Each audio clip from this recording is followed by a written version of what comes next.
Welcome to the Black and White of It podcast, a podcast where two very different women discuss all things life. Our hope is that by discussing our different and similar perspectives on many aspects of life, people will consider viewpoints that they never thought about before. And now, here are your hosts, Donna and Amy, back with another great topic. All right, let's start the show. Welcome back to the Black and White of It podcast. I am your host for today, Donna, and I will be solo.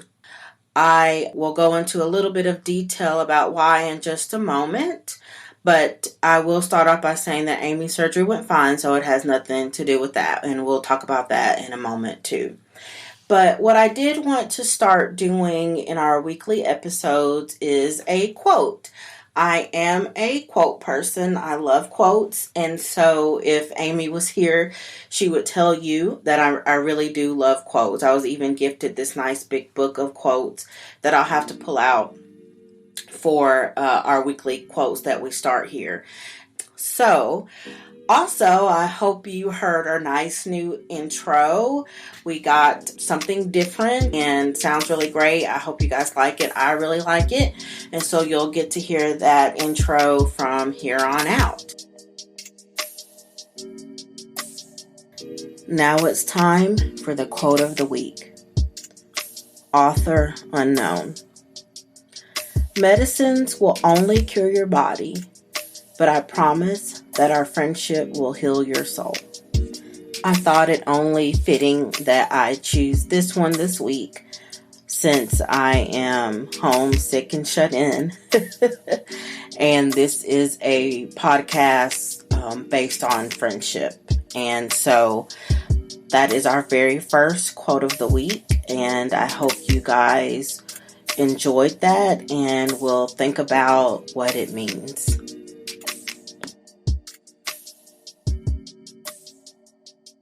Now, why am I solo today? Well, yesterday I wasn't feeling very well. Actually, Monday I started feeling a little off, like pressure in my nose. Not a whole lot of congestion or runny nose, kind of here and there, kind of like allergies. But I had a lot of pressure in my nose that felt kind of weird. And I was supposed to go to an event. And so I wanted to be safe, and I took a home COVID test, which was positive. So we do not have Amy set up to record remotely quite yet. She has to come to my home to record. And so until then, we'll have to record together until we can get her set up. So we figured it would be best for her to not come over, and she encouraged me to record a solo episode so we don't miss a week. So here I am.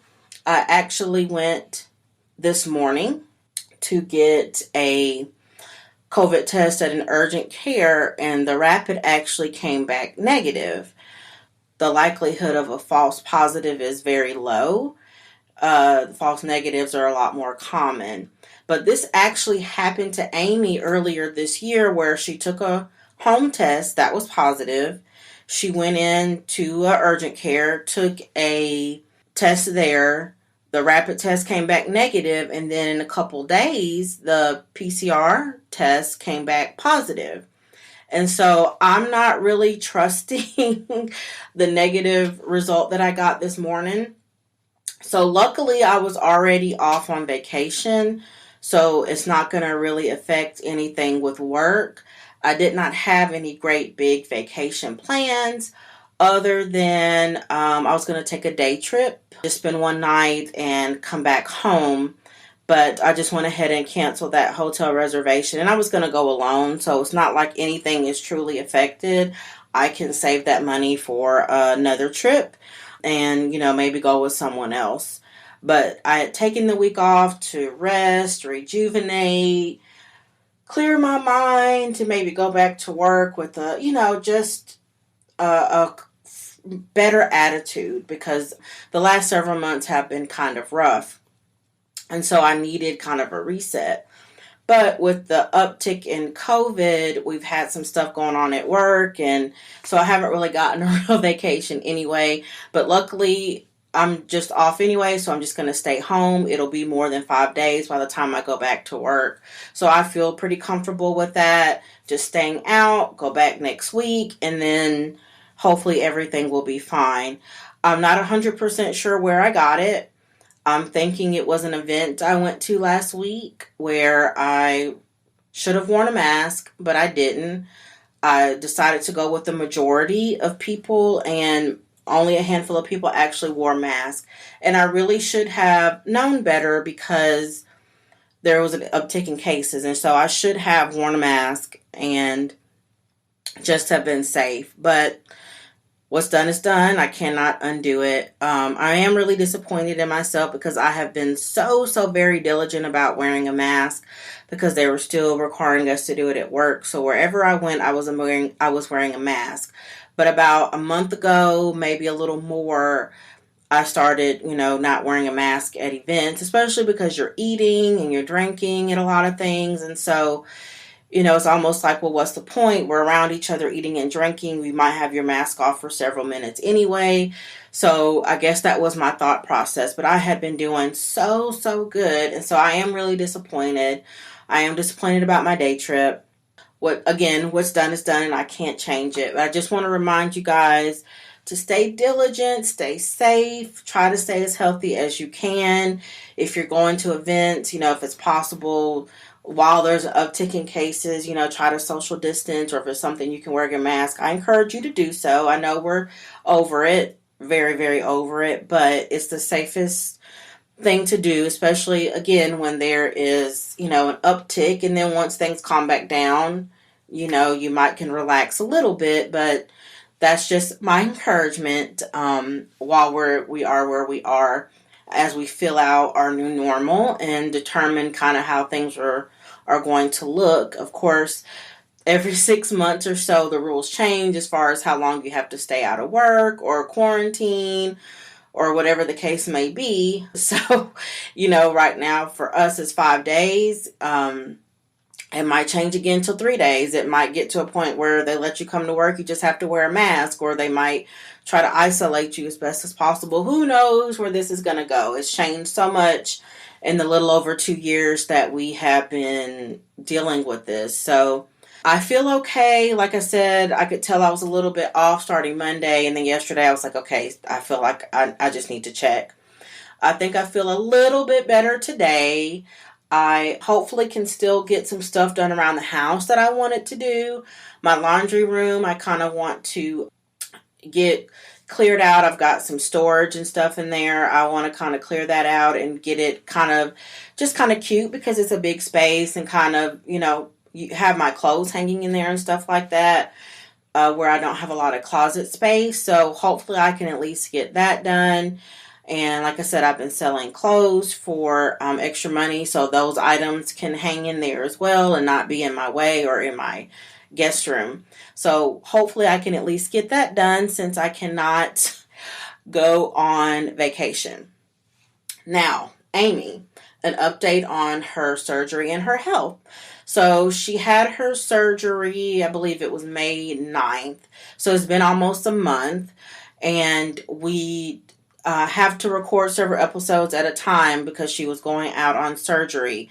So now we're out, and hence here I am recording a solo episode until we can get back together to record some more for you guys. But that being said, her surgery went fine. They removed parathyroid and her thymus, and she was supposed to be out of work for 2 weeks, and she was out for about 2.5. And then I think she didn't really start feeling herself till maybe a week ago. As she increased activity, some days she'd be okay, then the next day she kind of crashed. So it took her a little while to kind of get back into the groove of things, but I feel like she is basically back to normal at this point. I'm not sure if her diabetes had something to do with it taking her a little bit longer than they initially thought, or if it was just because things have just kind of been so off with her for so long, trying to increase her activity because she mentally was feeling better. The brain fog was lifting. Might have been too much too soon. Who knows? But anyway, she's doing fine. She's back at work. She's back out in the world. And I think she's extremely glad now that she had the surgery. Hopefully no more kidney stones, and hopefully, the brain fog being gone will be beneficial to her work and home life. And so that is all I have for you today as a solo episode. I am so sorry that we are not here today together as co-host and giving you an amazing topic, but such is life in 2022, right? It's something we still are going to have to deal with for a while. So thank you so much for tuning in. If you have any questions for us, you can reach us by email at questions@theblackwideofit.com. That will be in the description. Also, our Twitter and Instagram information will be in the description. So we cannot wait until the next time we're able to speak with you guys together. Thanks so much for tuning in to this episode of the Black and White of It podcast. If you're enjoying the show, please feel free to rate, subscribe, and leave a review wherever you listen to your podcasts. That helps others find the show, and we truly, greatly appreciate it. Thanks again for tuning in, and we'll catch you in the next episode of the Black and White of It podcast.